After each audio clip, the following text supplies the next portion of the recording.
Hey guys, NJ here. Today we're having a look at the Betafpv 75X. Now this is a tiny 75mm brushless 2S whoop style quadcopter, and to be honest with you, I never really got the whole whoop thing. Certainly back when I first tried it a couple of years ago, the little brushed models that are around 65mm. Yeah, just as someone who tends to do more freestyle and outdoor flying, and that was my only real experience of one of those, I found it pretty underwhelming, to be honest with you. But it wasn't until recently that I got hold of, and you'll know I did a quick flight test of the Snapper 75 and the UR 65.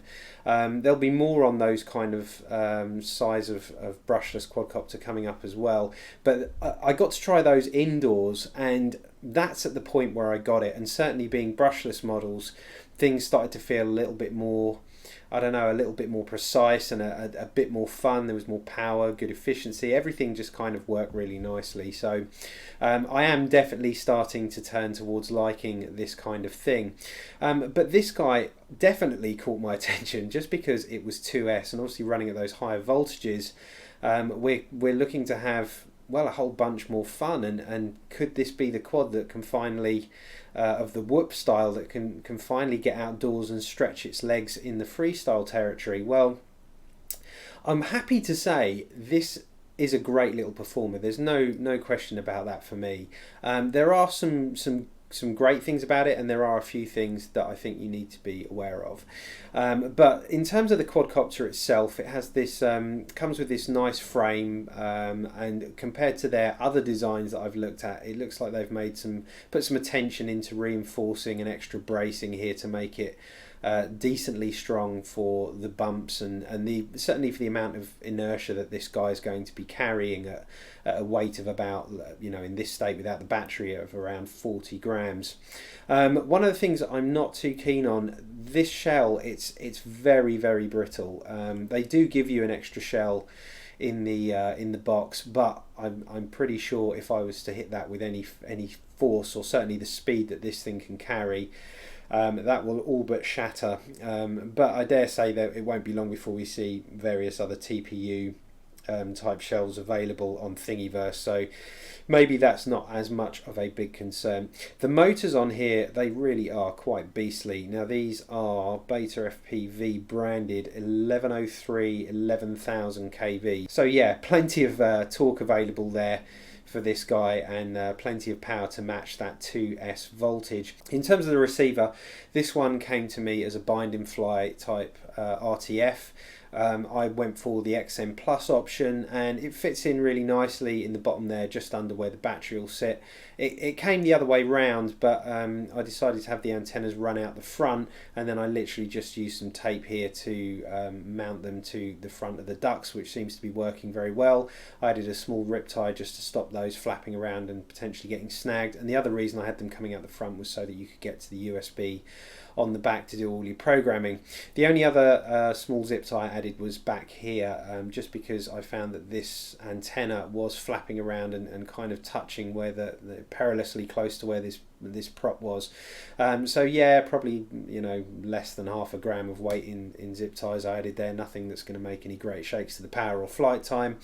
And the only other thing that's probably worth noting, there are two versions of this. There's one that comes with the kind of standard 1S connector, similar to this kind of thing. If you've got batteries like that, you can get two 1S versions of those and run them side by side in here, and it will have the correct adapter for that, the sort of JST style plug. This one I went for came pre-wired with a XT30, which I think is better for higher current handling. And then the battery that I have gone and picked up, the version of this that came with the XM Plus does come with one of these. It's the Turnigy Nanotech, so those are a Hobby King brand. And these particular ones that I have ordered are a 45 to 90C discharge, 300 milliamp 2S, and they do come with a JST on them, so you'll have to put your own XT30 on there, but they fit in absolutely perfectly like so, and then you can turn the cables round and plug in like that. That seems to be working absolutely fine. The one that comes with it I don't think is the higher C rating, which are the ones I have here, as I said, 45 to 90C. I think they're a 30C to 70C, something like that, but they'll still work absolutely fine. But yeah, these are the battery I recommend, as high a discharge as possible, and they still fit in that cage absolutely fine. So yeah, the XT30 version is good. Now it comes with an F4 flight controller, which is the Omnibus OBSD target. Nice and fast. MPU 6000, great gyro, as you know, I'm a big fan of that. So your maximum is 8K 8K, which of course the F4 on here will handle with absolutely no problem at all. The ESC is a 6 amp per channel burst 10 amp, so you've got plenty of headroom there for something that weighs almost nothing like this. And it is D-Shot 600. They've done a really good job with the tune. I also found on this, they've paid attention to giving you a good tune out the box. I needed very little tweaking to that, and in fact you probably find you won't need to tweak it at all unless you're a real stickler for getting your tune perfect like me. The props by default come running outwards instead of inwards, which is what we're normally used to, and apparently that is the smart move with ducted fan whoop style quads. They tend to corner better and fly better with outward running props, so it's nice all these little details are done there. The camera is Z02, I think it's their own sort of custom tweaked version. Now, I'm not a huge fan of this camera, to be honest with you, and here's the reason why. Because it's kind of this whoop territory, and these whoop cameras tend to be the kind of older style CMOS sensors and a very small sensor, they don't fare very well outdoors in certain lighting conditions. Certainly if it's overcast, even if the sun's in a particularly high spot, you still have that problem with wide dynamic range where you look at anything bright and everything else on the ground just goes black. And this is kind of where you end up in the middle ground with a quadcopter like this, something that's got aspirations to be potentially a good outdoor freestyler. You're now encroaching on territories of quadcopters that are running things like micro swifts, not that much bigger than this, maybe a little heavier, but you are running far superior cameras with better wide dynamic range. And while the wide dynamic range is absolutely fine on this for indoors under iridescent lighting, it is going to struggle outdoors if your lighting conditions aren't kind of perfect, really. You'll see all this in my flight test footage at the end. That being said, it's still acceptable. That is something that I would think, if they're going to go down this line of making high power whoops that can fly outdoors, it's something that I think they're going to have to look at. The other thing that I should mention is the whole thing about how ducts work, and there is a limitation on ducted fans in terms of their limitation on speed and the tendency they have to self-correct at certain speed. And that's because if you take a ducted fan you've got these outward facing lips on the front, these edges can actually act like wings, and whilst they do serve to increase efficiency when you're running at the slower speeds, and certainly in the hover, because they create this high pressure bubble, the Bernoulli effect actually gives you an increased efficiency. The problem is when you start transitioning into forward flight, this front lip, if you've got the air inflowing in this direction, actually starts to act like a wing. So if you can look at the camber of this, as you tilt forward, what you've actually got is a wing here, and the airflow will be more efficient over the top of it and less efficient on the underside of it, so you get this high pressure bubble forming on the top and you get lift created on the front. Now obviously lift can be useful, as I said, when it's in the hover and moving slowly. It's adding to that upwards thrust, it's adding to efficiency. But when you're in fast forward flight and this front lip becomes efficient, what happens is it wants to self-correct. That efficiency and lift on the front of this wants to tilt the quad this way. By the opposite effect, you've got the opposite effect going on the back here. So you've now got a wing kind of in the opposite direction and airflow hitting it this way. This will create an awful lot of drag, and drag will want to pull the back down.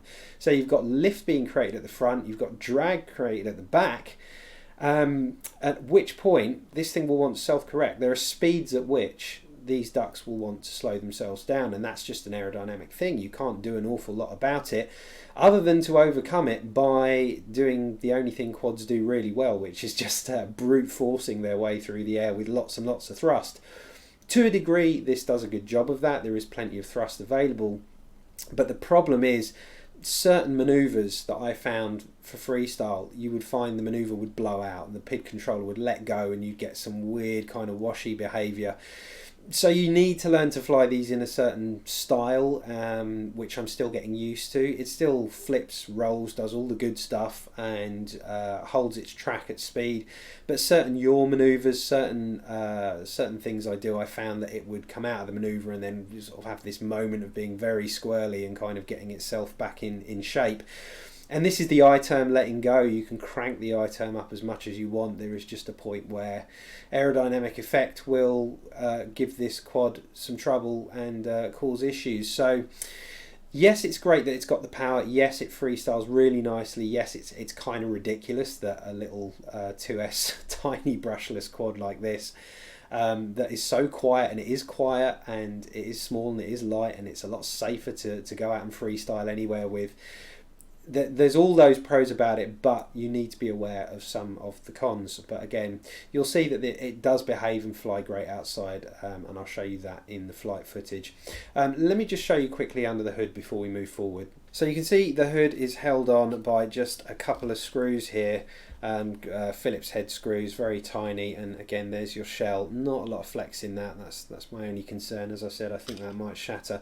But under here you've got I'm not sure what this material is. It doesn't feel like it would be particularly forgiving in a hard crash, but again, maybe that's something that they have to revise, or other people will choose to print. I would think TPU is a better material for that.